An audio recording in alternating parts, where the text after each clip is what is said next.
Hello guys, welcome on knowledge sky channel और मैं हूं आपका दोस्त अंबर तिवारी। और ये रात 8:30 की क्लास है जो कि आपको मिल रही है। और अकॉर्डिंग टू द शेड्यूल जो कि आप सभी को मैंने ऑलरेडी दे दिया हुआ है, आज हमारी अकाउंट की क्लास है। तो ये हमारी अकाउंट की क्लास नंबर 10 है। और अकाउंट की क्लास जो है आपकी वो 15 लेक्चर्स में कंप्लीट हो जाएगी दोस्तों। सो आप 5 लेक्चर्स और बचे हुए हैं। तो एक बार आप जिन्होंने भी अभी तक अकाउंट को नहीं देखा, एक बार वो प्लेलिस्ट में जाकर अकाउंट के सारे लेक्चर्स को देखें। हमने अकाउंट को काफ़ी सिंपल वे में बताया हुआ है। यदि आपको कुछ और भी अकाउंटेंसी में पढ़ना है, इनकेस आपको लगता है कि कुछ और भी आ सकता है, तो जो अकाउंटेंसी पढ़ना और चाहते हैं इनमें, जो जिनको लगता है कि सर ये भी कमी है, ये भी कवर अप होना चाहिए था, सो दैट आप बता सकते हैं। बाकी हमने ऐसे मॉड्यूल्स को पूरा और पूरे जो ग्रेवाल है, RS ग्रेवाल और 11th-12th की जो बुक्स हैं NCERT, इनको एक्सट्रैक्ट करके जो जो इंपॉर्टेंट चीज़ें हैं वो आप सभी के लिए निकाली हुई हैं बच्चों, कंपाइल करके, सो दैट आपको अलग अलग बुक पढ़ने की ज़रूरत नहीं है। जो बुक में दिया है वही चीज़ें हमने सिंप्लीफाई करके आप सभी की आंखों के सामने यहाँ पर रखी हुई हैं। सो चलिए ये बिना डिले के हमारी आज की क्लास शुरू करते हैं। सो बेसिकली आज की क्लास जो है जिसमें हम पढ़ने वाले हैं, that is the companies and it's accounting. तो इस चैप्टर को हम 2 पार्ट में पढ़ने वाले हैं। जो पहला पार्ट आज पढ़ेंगे जिसमें हम कंपनीज़ को समझेंगे, टाइप्स ऑफ कंपनीज़ को समझेंगे, कंपनीज़ के साइलेंट फीचर्स को समझेंगे। और एक होगी दूसरी क्लास जिसमें हम कंपनी के अकाउंटिंग को समझेंगे। दोनों बहुत ज़्यादा इंपॉर्टेंट पार्ट्स रहेंगे प्यारे बच्चों आप सभी के लिए, क्योंकि कंपनीज़ के टाइप, इसके फीचर्स समझना और कंपनी के अकाउंटिंग समझना दोनों ही इंपॉर्टेंट है। दोनों से भी क्वेश्चन बनने की पूरी पॉसिबिलिटी आपकी यहाँ पर है। सो आइए स्टार्ट करते हैं। So what is a company, first of all हम बात करते हैं। देखिए कंपनी क्या होती है, यदि हम सिंपली बात करें तो कंपनी पहली चीज़ तो एक ऑर्गेनाइजेशन होती है जो कि एक ग्रुप होता है लोगों का। It is a group of people. Company is an organisation, registered organisation और which is the people of group. अब ये एक चीज़ याद रखनी होगी, जो कंपनी होगी उसको कंपनीज एक्ट 2013 या इससे पहले जो भी एक्ट रहा हो उसके अंडर रजिस्टर्ड होना पड़ेगा। याद रखेंगे कि कंपनी वही लीगल एंटिटी होगी जो कंपनीज एक्ट 2013 के अंदर रजिस्टर है या इससे पहले की किसी लॉ पर भी रजिस्टर्ड है। अब देखिए ज़रूरी नहीं है कि हर कंपनी 2013 पे ही रजिस्टर हो। कई कंपनियां ऐसी हैं जो इससे पहले जो एग्जिस्टिंग लॉज थे उनके अगेंस्ट भी रजिस्टर हो सकती हैं। ठीक है, सो मेक इट क्लियर कि 2013 या इससे पहले जो भी एग्जिस्टिंग लॉज रहे थे उसमें रजिस्टर होनी चाहिए, so that the entity will be a company. अब याद रखना होगा कि अकॉर्डिंग टू द लॉज, किन लॉज की हम बात कर रहे हैं, जिस भी एक्ट के अंदर उस कंपनी को रजिस्टर किया होगा। फॉर एग्जांपल कंपनीज एक्ट 2013 का रेफरेंस हम क्यों ले रहे हैं, क्योंकि लेटेस्ट एक्ट है, सारी चीज़ें इसी के अकॉर्डिंग अभी चल रही हैं। So that we are taking the reference of companies act 2013। So according to the law the must be group of people who are agree to form a company under the law. Once it form it becomes the separate legal entity। तो इस paragraph में मैंने 2 चीज़ों को include किया। उससे पहले एक चीज़ मुझे बता दीजिए बच्चों की लाइव चैट में कि क्या आपको पिक्सल्स क्लियरली दिख रहे हैं, है ना। मैंने फ़ॉन्ट्स बड़े रखे हुए हैं, स्लाइड में कंटेंट को कम रखा हुआ है, फ़ॉन्ट बड़े रखे हुए हैं, सो दैट यदि पिक्सल ख़राब भी होते इन केस फिर भी आप उसको इजीली रीडेबल कर पाएँ, है ना। छोटे छोटे लेटर्स आपको कई बार it would be hard for you to read, तो इसीलिए मैं थोड़े से फ़ॉन्ट बड़े रखता हूँ प्यारे बच्चों। ठीक है, सो कंपनी के लिए क्या केस है कि 2013 में रजिस्टर होना चाहिए। There should be a group of people जो एग्री हो एक कंपनी को फॉर्म करने के लिए, ठीक है, अंडर द लॉ, है ना। और जब एक बार कंपनी रजिस्टर्ड हो जाएगी तो it become a separate legal entity. Make a note of it everyone कि जो एक कंपनी होती है it is a separate legal entity, है ना। कंपनी जो होती है वो एक सेपरेट लीगल एंटिटी होती है। कंपनीज एक्ट 2013 के अंदर इसको रजिस्टर किया जाता है। और याद रखेंगे कि that existence of a factory does not affected by chances of its member. मतलब कोई भी एक फैक्ट्री है या कोई भी एक कंपनी, ऐसे कंपनी भी समझेंगे आप, है ना, जैसे फैक्ट्री कंपनी कुछ भी पढ़ेंगे, तो कोई भी एग्जिस्टेंस होगा कंपनी का या फैक्ट्री का, वो इस बात पर डिपेंड नहीं करेगा कि उसके मेंबर्स आज क्या हैं कल क्या होंगे। मतलब यदि कंपनी के मेंबर चेंज होते हैं तो इसका कंपनी पर कोई भी इफेक्ट नहीं पड़ता, कंपनी के एग्जिस्टेंस पर इफेक्ट नहीं पड़ता। मेंबर आएंगे जाएंगे, कंपनी वहीं रहेगी। एक बहुत अच्छा एग्जाम्पल देता हूँ मैं एप्पल कंपनी का। स्टीव जॉब्स ने उसको फाउंड किया था, बोर्ड ऑफ डायरेक्टर ने उन्हें ही बाहर निकाल दिया था, तो कंपनी वहीं रही थी। भले ही उनके को फाउंडर एक बहुत इंपॉर्टेंट पर्सन उस कंपनी से निकाल दिया गया था, स्टिल कंपनी पर कोई फ़र्क नहीं पड़ा था। अभी हमने कुछ दिन पहले न्यूज़ सुनी थी कि जो विप्रो कंपनी थी उसके जो संस्थापक हैं, है ना, फाउंडर हैं, क्लियर, नारायण मूर्ति जी, उन्होंने अपना इस्तीफ़ा दे दिया था CEO पद से। तो मेंबर बदल गए लेकिन कंपनी तो वही है ना अभी भी। सो दैट कि चेंजेस ऑफ मेंबर का कंपनी के एग्जिस्टेंस पर कोई फ़र्क नहीं पड़ता है। If getting this point tell me in the live chat. उसके बाद हम बात करते हैं A company is an organization consisting of individuals and each one is called shareholder. Very important part to note कि एक कंपनी या एक ऑर्गेनाइजेशन में एक इंडिविजुअल्स का ग्रुप होता है, मतलब कई इंडिविजुअल से मिलकर बनी होती है, जिन्हें हम शेयर होल्डर बोलते हैं दोस्तों।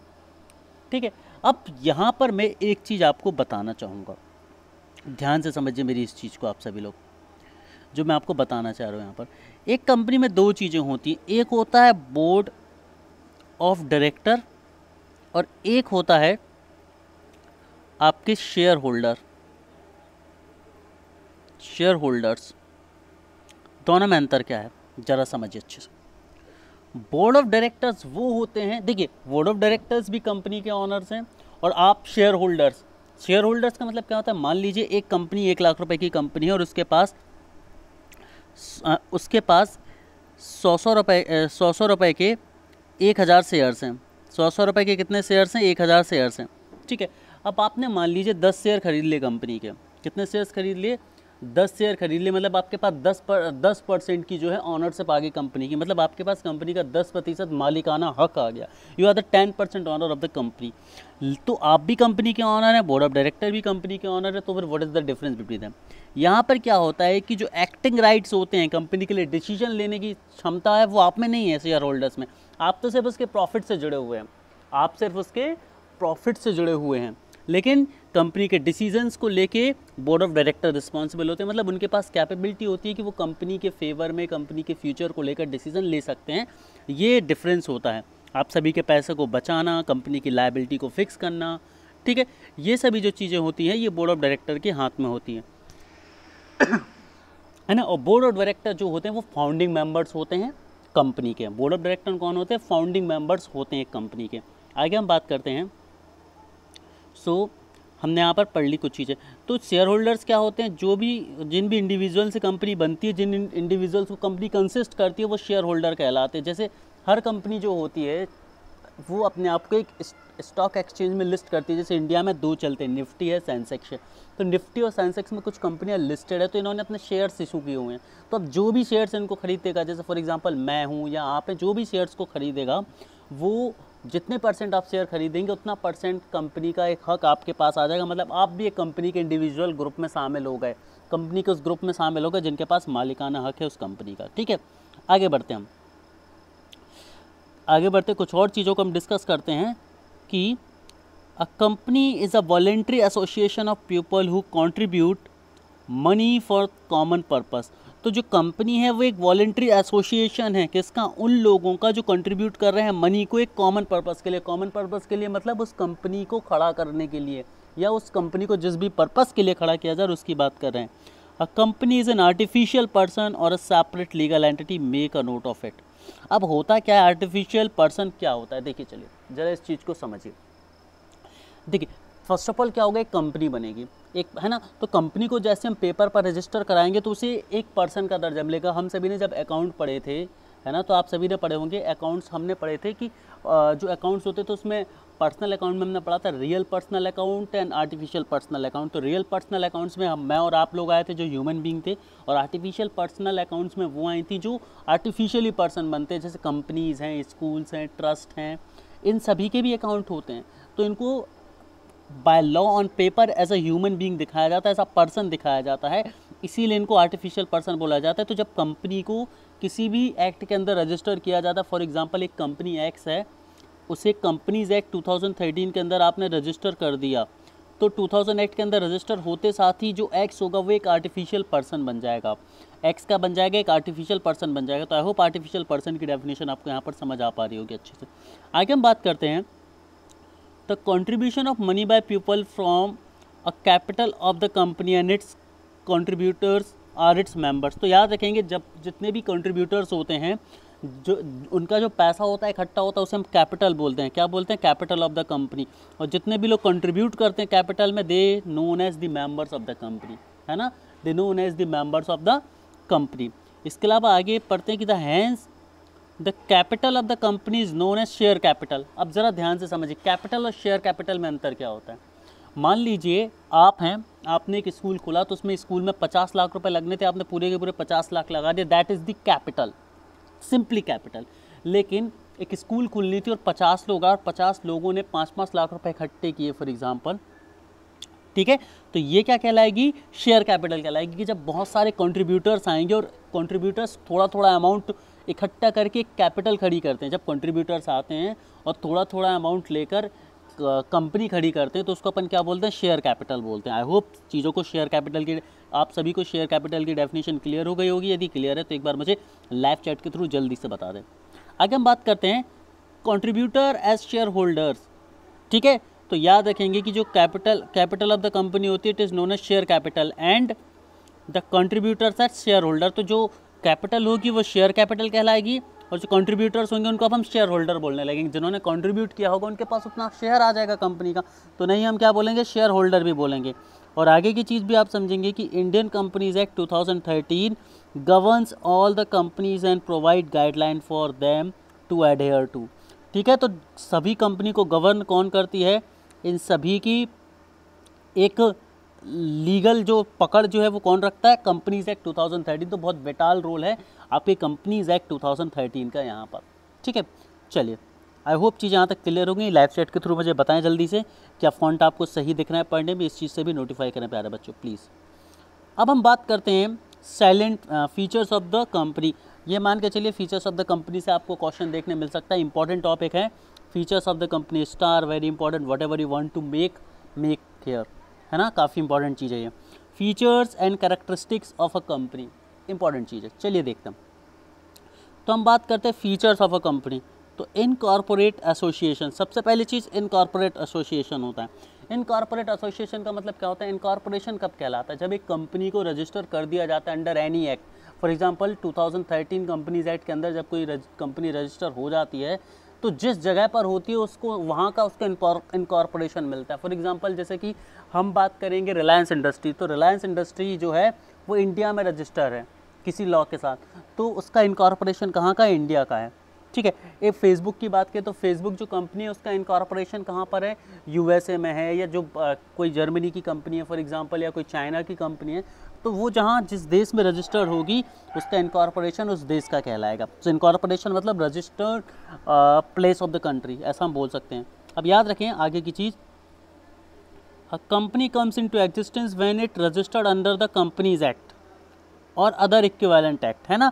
जब भी कोई कंपनी होगी वो किसी भी कंपनी एक्ट के अंदर आएगी या किसी और इक्विवेलेंट एक्ट के अंदर आ जाएगी, ठीक है। तो a company has to fulfil requirements in terms of document, MOA, memorandum of understand, memorandum of association, है ना, ये इस टाइप के डॉक्यूमेंट होंगे जिसमें share holder, directors, share capital, है ना, to be deemed as a legal association. और इन सभी चीज़ों को, share holders, directors and share capital, इन सभी को it will be deemed as the legal association, mark my word, deemed as a legal association. तो जो इनकॉर्पोरेट एसोसिएशन होती है एक कंपनी, मतलब जैसे ही उस कंपनी को किसी भी एक्ट के अंदर रजिस्टर आप कर देंगे, जब भी आप किसी भी कंपनी को किसी एक्ट के अंदर रजिस्टर कर देंगे तो अब कंपनी जो है वो फुलफ़िल करेगी सारी की सारी रिक्वायरमेंट को, है ना, और सारे डॉक्यूमेंट प्रोवाइड कराएगी, और उसके जो शेयर होल्डर होंगे, डायरेक्टर्स होंगे, शेयर कैपिटल होंगे, it will be deemed as the legal association. आगे बात करते हैं आर्टिफिशियल लीगल पर्सन। तो इस चीज़ को हम बहुत सिंपल वे में डिस्कस कर चुके हैं कि जब भी एक कंपनी किसी भी कंपनी लॉ के अंडर रजिस्टर हो जाती है तो वो एक पर्सन की तरह डील की जाएगी कंट्री में, एक पर्सन की तरह डील की जाएगी कंपनी में, और पर्सन की तरह डील की जाएगी कंपनी में, और उसका एक लीगल आर्टिफिशियल पर्सनालिटी होगी। जैसे कि अकाउंट खुलेगा तो उस कंपनी के नेम से खुलेगा, मतलब कंपनी को ऐसा पर्सन डील करेगी वो बैंक। अब इससे एक और चीज़ जो है वो निकल कर आती है, मान लीजिए यदि कंपनी पर कभी कोई केस होता है तो उस कंपनी पर केस चलेगा, ना कि उसके शेयर होल्डर्स पर केस चलेगा। क्यों? क्योंकि अब company is treating like a person, N artificial person, है ना। जैसे अभी हमने कुछ टाइम पहले पढ़ा था कि जो मैगी के ऊपर केस आया था नेस्ले कंपनी का कि भाई यहाँ पर उसमें लैट ज़्यादा होता है, तो वो केस कंपनी के ऊपर चला था, कंपनी के शेयर होल्डर्स के ऊपर नहीं चला था, है ना। शेयर होल्डर्स के पास भी उसकी ऑनरशिप है, लेकिन जो केस चलेगा वो किसके ऊपर चलेगा, कंपनी के ऊपर, because company is an artificial legal entity.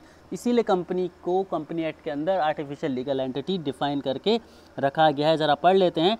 In the eyes of the law company is an artificial legal entity which has the right to acquire और डिस्पोज ऑफ एनी प्रॉपर्टी। मतलब कंपनी जो है वो एक आर्टिफिशियल लीगल एंटिटी है, तो legal entity के राइट्स भी मिलेंगे उसको।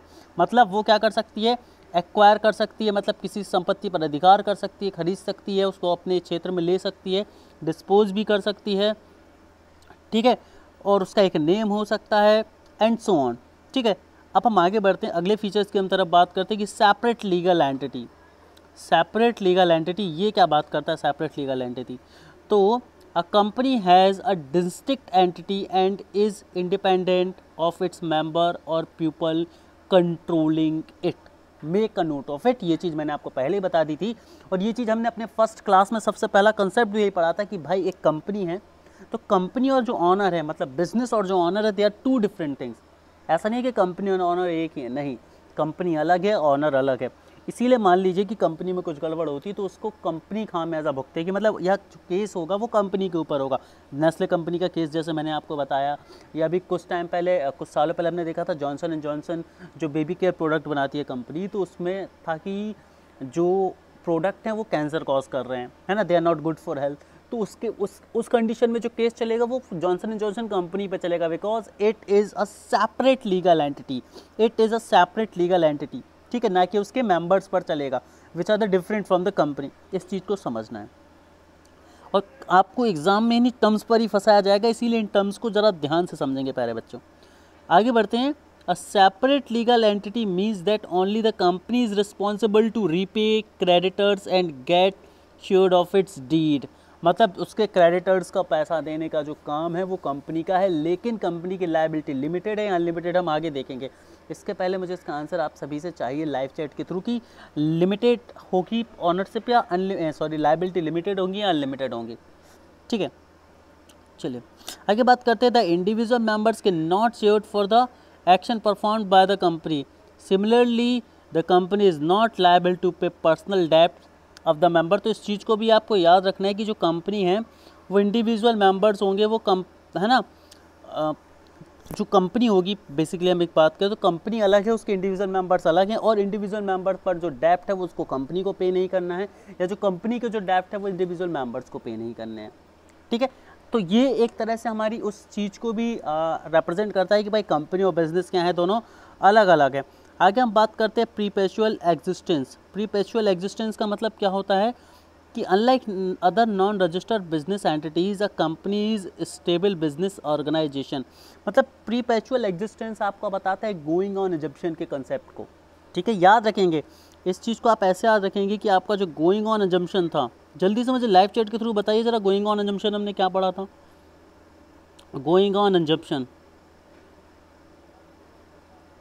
गोइंग ऑन एजम्पशन हमने क्या पढ़ा था? वेरी गुड, आंसर आ रहे हैं। तो गोइंग ऑन एजम्पशंस का मतलब ये होता है प्यारे बच्चों कि एक बिज़नेस जो होगा वो इन्फिनाइट टाइम तक के लिए चलता जाएगा, एक बिज़नेस जो होगा वो इन्फिनाइट टाइम तक चलता जाएगा, यही गोइंग ऑन एजम्पशन होता है। तो परपेचुअल एग्जिस्टेंस भी यही बोलता है कि एक कंपनी जो होगी वो एक इन्फिनाइट टाइम के लिए रन करेगी, एक बिज़नेस जो होगा, एक कंपनी जो होगी वो इन्फिनाइट टाइम के लिए रन करेगी। सो याद रखना है आपको कि its life doesn't depends on the life of its share holder, directors और employees. Members may come and go but the company goes on for ever. जो मैंने आपको बताया कि जो कंपनी की लाइफ है इसके मेंबर के आने जाने पर डिपेंड नहीं करती, इसके डायरेक्टर के आने जाने पर डिपेंड नहीं करती, ये तो हमेशा चलती रहती है। और इसका फिर से एक बार बहुत अच्छा एग्जांपल कौन सी है? एप्पल कंपनी है, ठीक है। वहाँ पर भाई जो फाउंडिंग मेंबर थे, फाउंड किसने किया था उसको?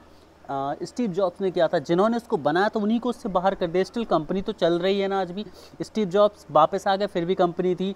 स्टीव जॉब्स की डेथ हो गई, फिर भी आज कंपनी है। तो इसके मेंबर्स के आने जाने से कंपनी के ऊपर कोई फ़र्क नहीं पड़ता। This is what called perpetual existence of the company. I hope चीज़ें क्लियर हो रही होंगी आपको। उसके बाद कॉमन सील की तरफ हम चलते हैं कि कॉमन सील क्या होता है। इसको ज़्यादा समझने की ज़रूरत नहीं है। होता क्या है कि देखिए, जैसे कि कंपनी होती है तो कंपनी के डॉक्यूमेंट ऑथोराइज्ड होंगे बाय द कंपनी, तो उसके लिए कंपनी की एक सील बनती है ना, जो हर डॉक्यूमेंट पर लगाई जाती है। Nowadays common seal is not compulsory, पहले कंपलसरी होती थी, ठीक है। आप सभी ने देखा होगा, नॉर्मल लाइफ में आपने देखा होगा कि मान लीजिए आप बैंक में हैं तो एक बैंक की सील होती है, जैसे स्टेट बैंक ऑफ इंडिया, तो आपकी पासबुक पर स्टेट बैंक ऑफ इंडिया की सील लगी होती है, मतलब it is the authorised document of State Bank of India, ठीक है। तो ऐसे ही जब एक कंपनी होती है, कोई भी XYZ कंपनी, तो उसकी एक सील होती है जो उनके सारे पेपर्स पर, लीगल पेपर्स पर लगी होती थी, विच ऑथोराइज कि ये इस कंपनी से आते हैं। क्यों? क्योंकि जैसे इंसान है, मान लीजिए मुझे ऑथोराइज़ करना है एज एन ऑफिसर, तो मैं तो साइन कर देता हूँ अपने, है ना, एज अ गैजेटेड ऑफिसर मैं साइन कर देता हूँ अपने। लेकिन जो जैसे कि जो कंपनी, अब कंपनी तो साइन कर नहीं सकती, वो तो क्योंकि सिर्फ एक आर्टिफिशियल पर्सन है, तो वो साइन तो कर नहीं पाएगी। इन दैट केस क्या होगा? इन दैट केस ये होगा कि जो कंपनी की एक सील बनाई जाएगी, वो कंपनी के ऐसा सिग्नेचर काम करेगी, तो उसे हम कॉमन सील बोलते हैं। नाउअडेज कॉमन सील जो है वो अब कंपलसरी नहीं है, बट पहले कंपलसरी होती थी। उसके बाद बात करते हैं हम लिमिटेड लायबिलिटी। तो आजकल जो कंपनीज हैं उनकी लायबिलिटी लिमिटेड है। हम सभी ने पढ़ा था 2008 में लिमिटेड लायबिलिटी एक्ट आया था, और उसने जो अनलिमिटेड लायबिलिटी एक्ट था उसको रिप्लेस कर दिया था और कंपनी की लायबिलिटी लिमिटेड कर दी थी। इसका मतलब ये था कि भाई अब जो कंपनी है और उसके जो मेंबर्स या पार्टनर्स है, they are separate thing. Company के पर्सनल डेप्ट, कंपनी के जो डेप्ट होंगे उनको उसके जो मेंबर्स होंगे वो पे नहीं करेंगे, और मेंबर्स के जो डेप्ट होंगे पर्सनल, उनको कंपनी पे नहीं करेगी। ये आपका लिमिटेड लायबिलिटी जो है बात करता था। आगे अब हम बात करते हैं बहुत इंपॉर्टेंट चीज़ की, टाइप्स ऑफ कंपनी कितनी होती हैं, है ना। टाइप्स ऑफ कंपनी को बात करते हैं तो आपकी स्क्रीन पर मैंने जितनी भी पॉसिबल टाइप्स हो सकते थे कंपनीज़ के उनको लिख दिए हैं। Companies limited by share, limited by guarantee companies, है ना, 1 person company, private company, public company, holding subsidiary company, associate company, and जितनी भी कंपनीज़ पॉसिबल है वो सभी आपके यहाँ पर स्क्रीन पर लिखी हुई है, और इनको हम सभी को समझने वाले हैं। तो चलिए ये बिना देर के हुए समझते हैं। तो देखिए जितनी भी हमने कंपनी पढ़ी, उन कंपनी को हम ब्रॉडली 3 कैटेगरी में क्लासीफाई कर सकते हैं, क्लासिफिकेशन ऑफ कंपनीज़। तो जितनी भी कंपनीज़ होती हैं उनको हम ब्रॉडली, जितनी भी हमने पीछे कंपनियां पढ़ी अभी, उन कंपनी को हमने 3 पार्ट में डिवाइड कर दिया है।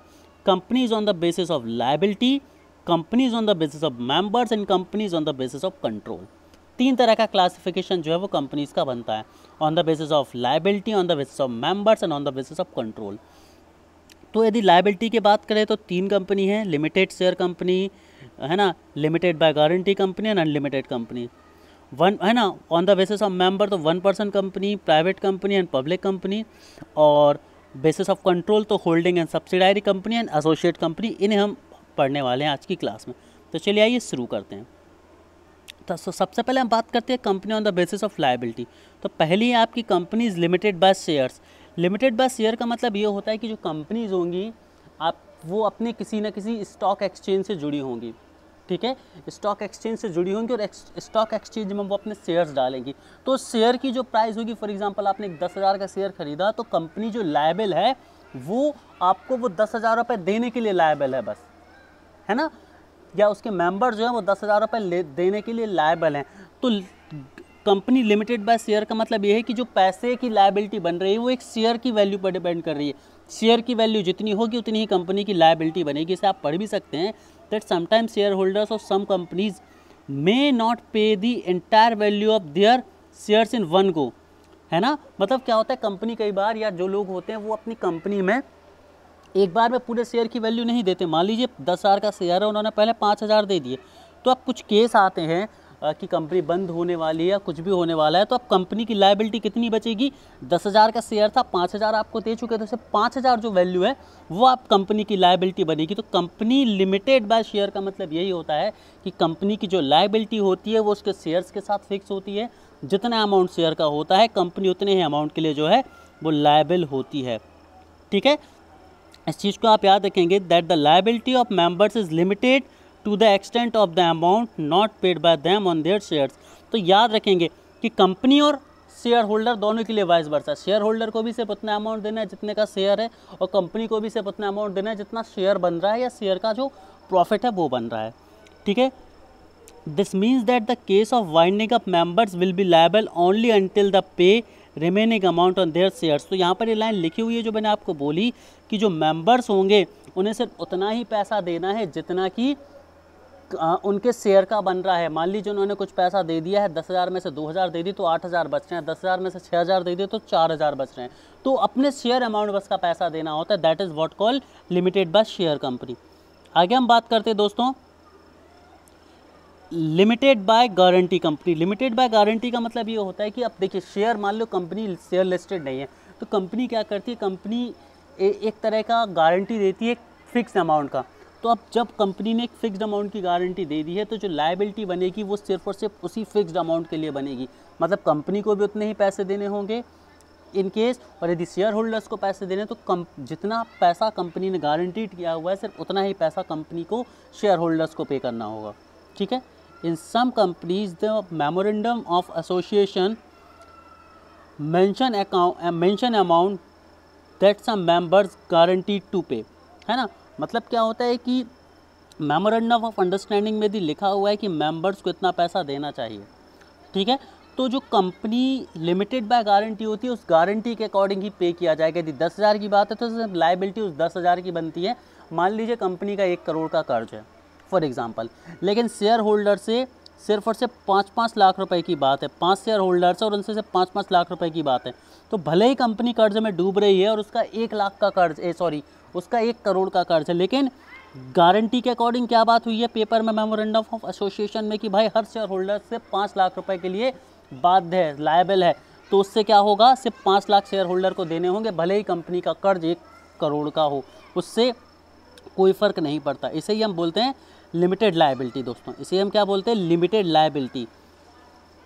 चलिए तो अगला टाइप हम पढ़ते हैं यहाँ पर। आई होप चीज़ें यहाँ तक क्लियर हो गई होंगी। अगला टाइप है अनलिमिटेड कंपनीज। अब अनलिमिटेड कंपनी का देखिए एग्जिस्टेंस जो है वो लगभग नहीं के बराबर है।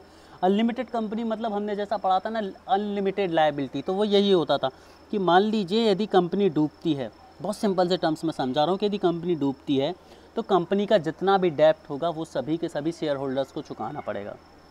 ठीक है, सभी का सभी शेयर होल्डर्स को चुकाना पड़ेगा, चाहे 1 लाख का हो, चाहे 1 करोड़ का हो, चाहे 100 करोड़ का हो। तो ये अनलिमिटेड कंपनी कहलाती है। They are just defined under the companies act, but इनका अब एग्जिस्टेंस नहीं बचा है हमारी कंट्री में। आगे बढ़ते हैं। अब हम बात करते हैं company on the basis of member, मतलब कितने मेंबर्स हैं उस हिसाब से कंपनियां कितनी होती हैं। तो सबसे पहला है on the basis of members, पहली कंपनी है 1 पर्सन कंपनी, OPC। देखिए 1 पर्सन कंपनी बहुत सिंपल है। मान लीजिए मैंने एक कंपनी खोली, ठीक है, और मैं अकेला इस कंपनी को चला रहा हूँ, so that is the 1 person company. Simple, very simple definition. ठीक है, तो जब एक कोई आदमी कंपनी को चलाता है तो 1 पर्सन कंपनी कहलाती है। So these kind of companies have only 1 member, है ना, और देयर सोलो शेयर होल्डर, मतलब एक ही आदमी एक ही शेयर होल्डर है और वही कंपनी को चला रहा है, वही मेंबर है कंपनी का, तो वो क्या कहलाएगी, 1 person company. They are separate from sole proprietorship. ये चीज़ आप ध्यान रखेंगे कि सोल प्रोप्राइटरशिप जो होती है उससे अलग है कंपनी, उनको आप मिक्स नहीं करेंगे। ठीक है, बिकॉज अब अंतर क्या है जरा समझिए दोनों में, OPC में और सोल प्रोप्राइटरशिप में, कि OPC जो है a legal entities distinct from sole members. ठीक है ना, इसमें क्या होता है, हमने मेंबरशिप में पढ़ा था कि दोनों को एक कर दिया गया था, लेकिन यहाँ पर क्या होता है कि जो OPC होता है इसमें जो मेंबर है और जो कंपनी है दोनों अलग अलग लीगल एंटिटी है। Unlike other companies OPC doesn't need to have any minimum share capital. कई कंपनीज ऐसी है जहाँ पर मिनिमम शेयर कैपिटल की बात होती है, लेकिन OPC में किसी भी तरह की मिनिमम शेयर कैपिटल की आवश्यकता नहीं होती है, ऐसा कोई रूल यहाँ पर नहीं है। आगे हम बात करते हैं प्राइवेट कंपनीज़ की। देखिए प्राइवेट कंपनी के बारे में आपसे इतना याद रखिए कि जो प्राइवेट कंपनी होती हैं, ठीक है, प्राइवेट कंपनीज जो होती है वो एक तरह से लिमिटेड कंपनीज होती हैं कुछ। ठीक है, सबसे बड़ा इनका एक फीचर से आप इनको याद रखेंगे कि जो प्राइवेट कंपनीज होती हैं they can not list their shares to the stock exchange. ये अपने शेयर्स को स्टॉक एक्सचेंज में लिस्ट नहीं कर सकते, और इनका जो एसोसिएशन होता है वो रिस्ट्रिक्टेड होता है। ठीक है, और फ्री ट्रांसबिलिटी ऑफ शेयर का रिस्ट्रिक्शन होता है यहाँ पर। और in terms of members private company need to have minimum 2 और मैक्सिमम 200 मेंबर्स। नोट कर लीजिए कहीं पर कि जो प्राइवेट कंपनी होती हैं इनमें कम से कम 2 और ज़्यादा से ज़्यादा 200 मेंबर्स हो सकते हैं, वही एक प्राइवेट कंपनी के लिए रूल है। ठीक है, और these member include present and farmer employees who also hold shares. मतलब कंपनी के बनने से लेकर अब तक की सिचुएशन में 200 से ज़्यादा मेंबर्स नहीं हो सकते, इंक्लूडिंग शेयर होल्डर्स। मतलब 200 से ज़्यादा इनके शेयर होल्डर्स नहीं हो सकते, मेंबर्स नहीं हो सकते प्राइवेट कंपनी में। पब्लिक कंपनी की हम बात कर ले तो वो सारी कंपनी जो कि शेयर मार्केट में, शेयर कैपिटल्स में, या हम बात करें इंडेक्सेस में लिस्ट हो सकती है, उन्हें हम पब्लिक कंपनीज बोलते हैं। यहाँ पर पब्लिक कंपनीज से मतलब बिल्कुल भी आपका पब्लिक अंडरटेकिंग से नहीं है, जिन्हें आप समझते हैं जनरली। ठीक है, ये डेफिनेशंस के थ्रू रिवाइज करी गई है। आप इनको जनरली जो टर्म जानते हैं पब्लिक और प्राइवेट कंपनी, उनसे मर्ज नहीं करेंगे। ठीक है, चलिए, जैसे रिलायंस भी एक पब्लिक कंपनी है, आप उसको अब आप तो बोलेंगे सर ये इसको गवर्नमेंट नहीं चला रही, फिर ये पब्लिक कैसे हो गई? तो यहाँ पर कंपनीज एक्ट में पब्लिक का मतलब बिल्कुल भी गवर्नमेंट से नहीं है। पब्लिक का मतलब वो कंपनी है जो ओपन टू ऑल है, जिसके शेयर्स लोग खरीद सकते हैं। मेरी बात को ध्यान से सुने, कंपनीज एक्ट में प्राइवेट का मतलब क्या है, जिनको कुछ लोग ग्रुप चलाते हैं। पब्लिक का मतलब क्या है, जो जिसके शेयर्स ओपन है सभी के लिए, तो वो पब्लिक कंपनी बन जाती है। तो पब्लिक कंपनी जो है वो अपने शेयर्स को इस लिस्ट कर सकती है स्टॉक एक्सचेंज में। आगे बढ़ते हैं और इसको पढ़ते हैं ज़रा। That in context to private companies, public companies allow their members to freely transfer their shares to other. मतलब आप अपने शेयर्स को, जैसे यदि कोई शेयर को बाय सेल करता है तो उसने देखा होगा कि आप किसी भी कंपनी के शेयर खरीद सकते हैं जो लिस्टेड है, और उनको किसी को भी बेच सकते हैं। ठीक है, तो यही जो फीचर है पब्लिक कंपनी का बहुत बड़ा फीचर है। याद रखेंगे कि जो पब्लिक कंपनी होती है इसमें मिनिमम 7 मेंबर होने चाहिए, और मैक्सिमम नंबर ऑफ़ मेंबर कितने भी हो सकते हैं, अनलिमिटेड नंबर ऑफ़ मेंबर्स हो सकते हैं। प्राइवेट कंपनी में मैक्सिमम 200, पब्लिक कंपनी में कितने भी हो सकते हैं, है ना। शेयर हज़ारों लोग, लाखों लोग खरीदते हैं, तो मैक्सिमम कितने भी मेंबर्स हो सकते हैं, बट मिनिमम कितने होंगे यहाँ पर 7 होंगे। नोट करके रखेंगे प्यारे बच्चों सभी। आगे बात करते हैं अब हम बात करते हैं अगली basis of classification, companies on the basis of control और होल्डिंग। मतलब जो कंपनी को कंट्रोल करने की मेथड है उसके बेसिस पर कंपनी कितनी तरह की होती हैं। तो इस बात पर हम बात करें होल्डिंग और सब्सिडायरी कंपनीज। इनको हम जल्दी और सिंपली समझते थे कि होल्डिंग कंपनी क्या होती है। जो पेरेंट कंपनी होती है वो होल्डिंग कंपनी होती है, और जो उसके अंदर जो कंपनी होती है वो उसकी सब्सिडायरी या चाइल्ड कंपनी हो सकती है। जैसे कि हम सभी ने पढ़ा है कि अल्फ़ाबेट एक पेरेंट कंपनी है, और गूगल, यूट्यूब या ये सभी जो है वो उसकी सब्सिडायरी हैं। मतलब एक मेन कंपनी जो है वो अपने अंदर बहुत छोटी छोटी कंपनियां चला रही हैं। तो होल्डिंग और सब्सिडायरी कंपनी का रिलेशन बनता है, इसको याद रखेंगे कि होल्डिंग कंपनी मतलब मेन कंपनी, और सब्सिडायरी कंपनी मतलब उसके अंदर वाली कंपनी। ठीक है, आगे याद रखेंगे कि in some cases a company share might be held fully और partially by another company. Here the company owning these shares becomes the holding or parent company. Likewise the company who shares the parent company on becomes the subsidiary company. मतलब एक company क्या करती है, अपने shares छोटे छोटे company के part में डिवाइड कर देती है। तो इसे हम शेयर के फॉर्म में ऐसा समझ रहे हैं कि मान लीजिए जो सारे शेयर ओन कर रही है parenterally, that is the holding company, और उसके जो शेयर्स डिस्ट्रीब्यूट हैं अलग अलग सेक्टर्स में, वो क्या हो जाएंगी, उनकी सब्सिडायरी कंपनीज हो जाएंगी यहाँ पर। ठीक है, और यहाँ पर याद रखेंगे कि holding companies exercise control over their subsidiary company by detecting the composition of their board of director. ठीक है, तो उनके जो बोर्ड ऑफ डायरेक्टर्स होते हैं उनकी कंपोजिशन से, उनके ग्रुप की वजह से वो क्या करती है, अपनी कंपनी जो सब्सिडायरी कंपनीज होती हैं उनको कंट्रोल करती हैं, उनके ऊपर रूल करती हैं। और further more parent companies also exercise control by owning more than 50% of the subsidiary company से। और याद रखेंगे कि होल्डिंग कंपनी के पास हमेशा अपनी सब्सिडायरी कंपनी के 50% से ज़्यादा शेयर होते हैं। मतलब मान लीजिए एक कंपनी एक्स है जो होल्डिंग कंपनी, और एक कंपनी वाई उसकी सब्सिडायरी कंपनी है, तो इसके 50% शेयर्स तो अवेलेबल होंगे लोगों के लिए, लेकिन जो 50% शेयर्स होंगे वो कंपनी एक्स के पास होंगे, तभी तो उसके पास उनका प्रॉपर मालिकाना हक बना रहेगा। आगे बढ़ते हैं, एसोसिएट कंपनी की हम बात करते हैं। तो associate companies are those in which other companies have significant influence. मतलब जब कंपनी एक दूसरे से जुड़ी हो बस, ठीक है, उनके कुछ शेयर्स की वजह से वो जुड़ी हो, तो वो एसोसिएट कंपनी कहलाएंगी। The significant influence amount to ownership of at least 20% of the share of the associate company. मतलब एक कंपनी एक्स और एक कंपनी वाई है, और कंपनी एक्स के पास कंपनी वाई के 20% शेयर हैं, तो ये जो कंपनियां कहलाएंगी कंपनी एक्स और वाई एसोसिएट कंपनी कहलाएंगी। तो एसोसिएट कंपनी मतलब मिनिमम 20% ऑफ शेयर यदि एक कंपनी के दूसरी कंपनी के पास है तो वो एसोसिएट कंपनी कहलाएंगी। याद रखेंगे, the other company control can exist in terms of the associate companies business decision under the agreement. मतलब एसोसिएट कंपनी में क्या होगा कि एक कंपनी दूसरी कंपनी को इन्फ्लुएंस तो करेगी, लेकिन लिमिटेड वे में करेगी, उतना ही करेगी जितना कि उनके एग्रीमेंट में मेंशन होगा। आगे बढ़ते हैं और बात करते हैं company under access to capita. तो एक होती है गवर्नमेंट कंपनी, एक होती है फॉरेन कंपनी। गवर्नमेंट कंपनी वो होती है जो डायरेक्टली किसी भी देश की गवर्नमेंट के अंदर हो, चाहे अब ये पब्लिक प्राइवेट ऑनरशिप भी हो सकती है या पब्लिक पब्लिक ऑनरशिप भी हो सकती है, बट इसमें गवर्नमेंट का रोल होगा, और 50% से ज़्यादा शेयर होल्डिंग जो होगी वो किसके पास होगी, गवर्नमेंट के पास होगी। फॉरेन कंपनी की हम बात करें तो वो कंपनी मान लीजिए जितनी भी कंपनी जिनका इनकॉर्पोरेशन बाहर का होता है, आउटसाइड इंडिया होगा। इनकॉर्पोरेशन मतलब वो कंपनियां जो भारत के बाहर रजिस्टर्ड हुई हैं और भारत आकर बिजनेस करती है, तो वो भारत के लिए फॉरेन कंपनी कहलाएंगी। जैसे फेसबुक है, अमेज़न है ना, तो ये भारत के बाहर रजिस्टर्ड हैं किसी और देश में और भारत में आकर बिजनेस कर रही हैं, तो ये क्या है, फॉरेन कंपनीज़ हैं। आगे हम बात करते हैं चैरिटेबल कंपनीज। चैरिटेबल कंपनीज मतलब non profit companies, not for profit companies, जैसा हमने पिछले चैप्टर में आपको देखा था। इनको याद रखेंगे कि आप ये कंपनीज एक्ट 2013 के सेक्शन 8 में डिफाइन करी गई हैं, ठीक है। और ये बहुत अलग अलग sector like science, culture, religion, sport आदि में काम करती हैं और ये चैरिटेबल होती हैं, नॉट फॉर प्रॉफिट कंपनीज ये कहलाती हैं। याद रखेंगे, ये सिर्फ वेलफेयर के लिए काम करती हैं, प्रॉफिट मेकिंग्स के लिए ये कंपनी काम नहीं करती हैं, ठीक है। उसके अलावा कुछ और कंपनियां हैं, एक डोरमेंट कंपनी और एक निधि कंपनी है।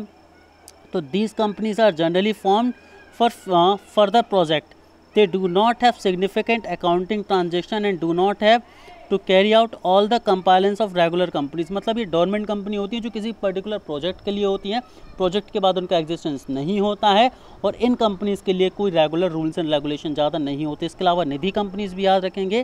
तो Nidhi companies functions to promote the habits of thrift and saving among the member. तो जैसे छोटी छोटी कंपनियां होती हैं ना, जो चिट फंड कंपनीज होती हैं, जो आपके पैसे को लेती हैं, उनको सेव करती हैं और कुछ इंटरेस्ट लेके आपको वापस दे देती है, ये निधि कंपनियां इस टाइप की आपकी कहलाती हैं दोस्तों। तो दोस्तों आज की क्लास में हमने टाइप्स ऑफ कंपनी को पढ़ा, कंपनी के कैरेक्टरिस्टिक्स को पढ़ा। नेक्स्ट क्लास काफ़ी इंपॉर्टेंट है जिसमें हम आप सभी के साथ पढ़ने वाले हैं कंपनी के अकाउंटिंग को। तो आप जुड़े रहें, clear, according to the schedule आप क्लासेस को लेते रहें। Thank you very much.